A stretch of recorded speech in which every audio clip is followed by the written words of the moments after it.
عالم تجارت نہ کرے تو اعتراض ہوتا ہے کہ یہ کماتا کیوں نہیں۔ جب بزنس شروع کرنے کا اعلان کرے تو یہاں لوگوں کو اس میں حرص و ہوس اور مال کی محبت دکھائی دینے لگتی ہے۔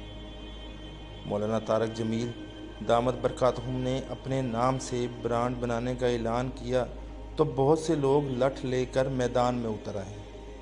تجارت ایک عبادت ہے، تجارت سنت ہے، تجارت صحابہ کا پیشہ، تجارت کی اہمیت سمجھ نہیں آتی تو حضرت عمر رضی اللہ تعالیٰ عنہ سے پوچھ لیجیے۔ حضرت عمر رضی اللہ تعالیٰ عنہ کے دور میں صحابہ اکرام کی اولاد نے تجارت اس لیے چھوڑ دی تھی کہ ہمیں جب رزق حلال گھر بیٹھے مل رہا ہے تو پھر تجارت کرنے کی کیا ضرورت ہے۔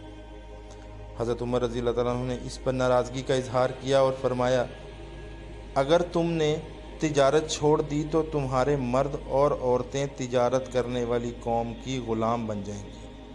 خوابوں کی تعبیر کے ماہر امام محمد بن سیرین فرماتے ہیں، میرے والد سیرین حضرت انس بن مالک رضی اللہ تعالیٰ عنہ کے غلام تھے، مگر انہوں نے آزادی ملنے کے بعد کپڑوں کی تجارت شروع کر دی۔ ایک بار سیرین نے حضرت عمر رضی اللہ تعالیٰ عنہ کے ساتھ مغرب کی نماز ادا کی۔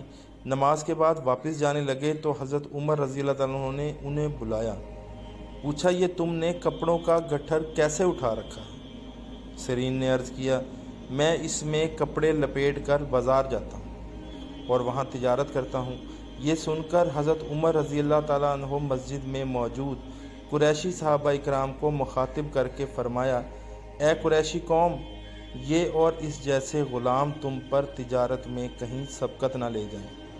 بے شک تجارت میں ایک تہائی امیری ہے۔ بہت سے پڑھے لکھے لوگ بھی سمجھتے ہیں کہ تجارت کو پھیلانا نہیں چاہیے، پیسہ کمانے کی نیت نہیں ہونی چاہیے۔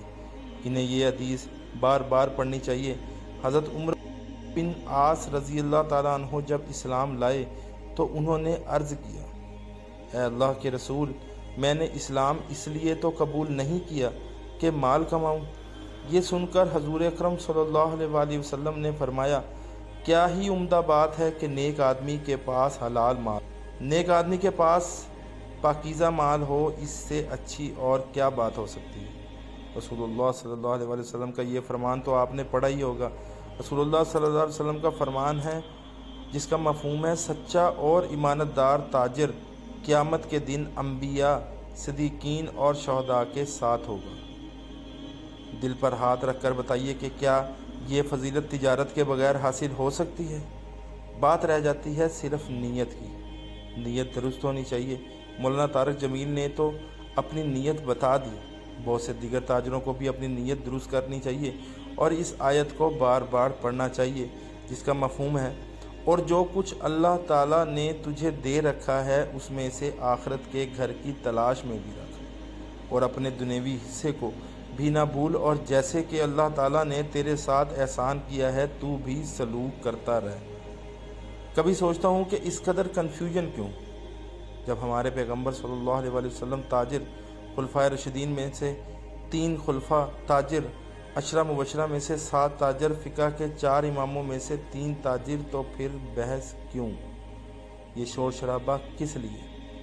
ابھی بھی بات سمجھ نہیں آئی تو امام ابو حنیفہ کے حالات پڑھ لیجئے۔ امام ابو حنیفہ رحمۃ اللہ نے اپنے شاگردوں سے فرمایا، اپنے حجرے میں مت بیٹھے رہنا، لوگوں سے میل جول رکھنا، بدلتے ہوئے معاشرے سے واقف رہنا۔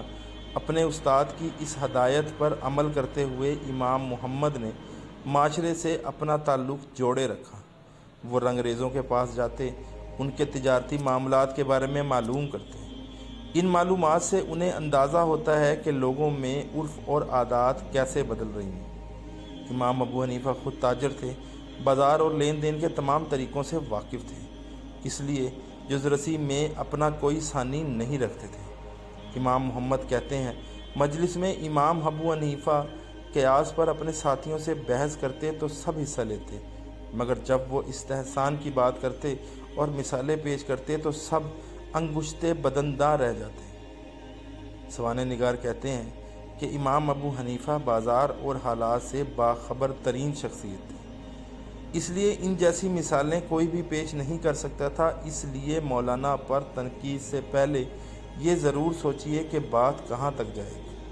خدا کرے کہ مولانا طارق جمیل کی برانڈ کامیاب ہو اور دیندار طبقہ میدان تجارت سے متعلق شرعی احکام کو اپنے عمل سے زندہ کر کے دکھا دے کہ آج بھی سود سے پاک تجارت کامیاب ہے، آج بھی سچا تاجر کامیاب ہوتا ہے، آج بھی اسلامی احکام پر 100% عمل کرتے ہوئے تجارت کامیاب ہوتی ہے۔ آمین ثم آمین۔